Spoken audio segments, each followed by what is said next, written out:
నమస్తే మిత్రులారా, రోజు మనం వింటున్న మాట రూపాయి పడిపోయింది, డాలర్ బలపడింది అని. పెట్రోల్ ధరలు పెరుగుతున్నాయి, గోల్డ్ రేట్లు పెరుగుతున్నాయి, ఫోన్స్, ఎలక్ట్రానిక్ వస్తువులు అన్ని ఖరీదవుతున్నాయి. కానీ అసలు విషయం ఏమిటి? రూపాయి వాల్యూ ఎందుకు పడిపోతుంది? దాని ప్రభావం మన జీవితం పైన ఏమిటి? మళ్ళీ రూపాయి బలపడాలంటే మనం ఏం చేయాలి, ప్రభుత్వాలు ఏం చేయాలో నేను మీకు ఈ వీడియోలో సింపుల్ గా క్లియర్ గా ఎక్స్ప్లెయిన్ చేస్తాను. ఫస్ట్ టైం మీరు నా వీడియో చూస్తున్నట్టయితే సబ్స్క్రైబ్ చేసి లైక్ చేసి మీ అభిప్రాయాన్ని కామెంట్ లో చేయడం మాత్రం మర్చిపోకండి. మన దేశం బయట నుంచి వస్తువులు ఎక్కువగా కొనుగోలు చేస్తుంది, మరి ముఖ్యంగా ఆయిల్, ఎలక్ట్రానిక్ వస్తువులు వగేరా.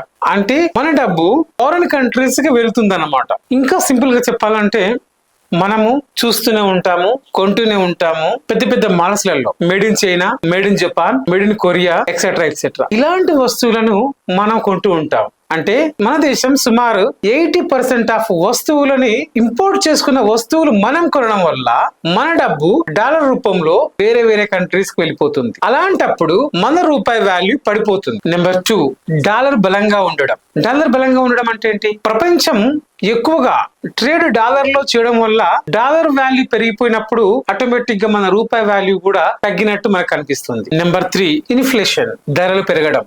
దేశంలో ధరలు ఎక్కువగా పెరిగితే మన కొనుగోలు శక్తి తగ్గుతుంది. ఫర్ ఎగ్జాంపుల్, ఒక 5 years బ్యాక్ మటన్ కాస్ట్ ఒక 500 ఉంటే అదే మటన్ అదే క్వాంటిటీ ఇప్పుడు 1000 రూపీస్ అయ్యింది. అంటే 1000 రూపీస్ అవ్వడం వల్ల మనం హాఫ్ కేజీతో సరిపెట్టుకుంటున్నాం. అంటే మీనింగ్ ఏంటి? మన కొనుగోలు శక్తి తగ్గింది. కొనుగోలు శక్తి తగ్గడం అంటే మన మనీ వాల్యూ పడిపోయింది. నెంబర్ 4, ఫారెన్ ఇన్వెస్ట్మెంట్స్ తగ్గడం. బయట దేశాల పెట్టుబడిదారులు మన దేశంలో పెట్టుబడులు తగ్గిస్తే డాలర్ ఇన్ఫ్లో తగ్గి రూపాయి వాల్యూ కూడా పడిపోతుంది. నెంబర్ 5, గ్లోబల్ పరిస్థితులు. వార్ కానివ్వండి, క్రూడ్ ఆయిల్ ధరలు పెరగడం కానివ్వండి, యుఎస్ పాలసీస్ కానివ్వండి, ఇవన్నీ ఇండైరెక్ట్ గా మన రూపాయి వాల్యూ పడిపోయేటట్టు చేస్తున్నాయి. ఇప్పుడు మన రూపాయి బలపడాలంటే ఏం చేయాలి? నెంబర్ 1, ఎక్స్పోర్ట్స్ పెంచాలి. ఎక్స్పోర్ట్స్ పెంచాలంటే జాబ్స్ క్రియేట్ అవ్వాలి, ప్రొడక్టివిటీ పెరగాలి, స్మాల్ స్కేల్ ఇండస్ట్రీస్ ని డెవలప్మెంట్ చేసుకోవాలి, మరియు వ్యవసాయేతర వస్తూత్పత్తిని పెంచుకొని మనం వాటిని ఎక్స్పోర్ట్ చేయాలి. మీకు డౌట్ రావచ్చు, ఇప్పుడు మనము ఎక్స్పోర్ట్ చేయట్లేమా వస్తువులని అని. రైట్, మనం ఎక్స్పోర్ట్ చేస్తున్నాము, కానీ మన ఎక్స్పోర్ట్ అనేది చాలా తక్కువ పర్సెంటేజ్ లో ఉంది. మన రూపాయి వాల్యూ బలపడాలంటే మనము ఇంపోర్ట్స్ తగ్గించేసి ఎక్స్పోర్ట్స్ పెంచుకోవాలి. అంటే వేరే దేశాల నుంచి వస్తువులను కొనడం తగ్గించేసి మన దేశంలో మనం తయారు చేసుకున్న వస్తువులు మనం వాడుతూ వేరే దేశాలకు ఎక్స్పోర్ట్ చేయడం వల్ల వేరే దేశాల నుంచి అమౌంట్ మన దేశంలోకి రావడం వల్ల అప్పుడు మన రూపాయి వాల్యూ అనేది బలపడుతుంది. Number 2, make in India. మనం చేయాల్సిన పని ఫస్ట్ ఆఫ్ ఆల్ మన దేశంలో మన ప్రొడక్టివిటీ పెంచుకోవాలి. ఇంపోర్ట్ చేసిన వస్తువులని కొనొద్దు. లోకల్ వస్తువులు కొనడం వల్ల మన రూపాయి బలపడుతుంది. నెంబర్ 3, ఫారెన్ ఇన్వెస్ట్మెంట్స్ ని ఆకర్షించడం.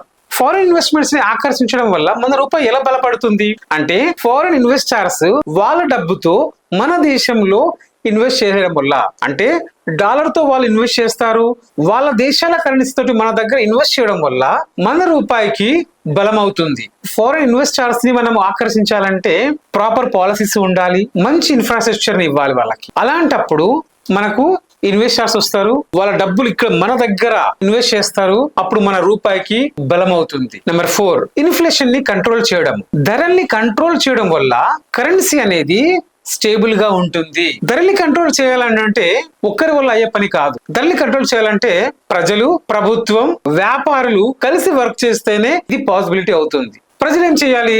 మేక్ ఇన్ ఇండియా వస్తువులు మాత్రం కొనాలి, లోకల్ వస్తువులు వాడాలి, ఇంపోర్ట్ వస్తువులు తగ్గించాలి.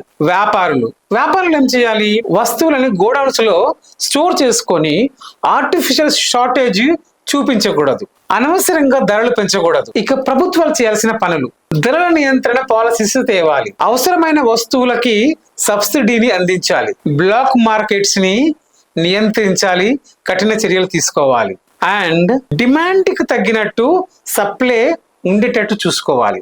నెంబర్ 5, మన దేశం ఆయిల్ ని ఎక్కువగా ఇంపోర్ట్ చేస్తుంది.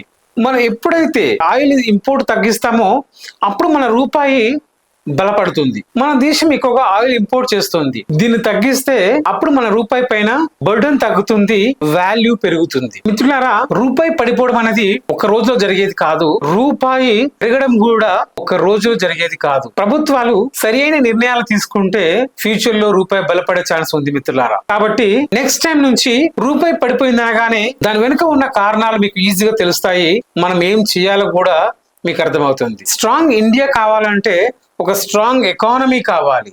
స్ట్రాంగ్ ఎకానమీ కావాలంటే స్ట్రాంగ్ రూపీ తప్పనిసరి. ఉంటాను మిత్రులారా.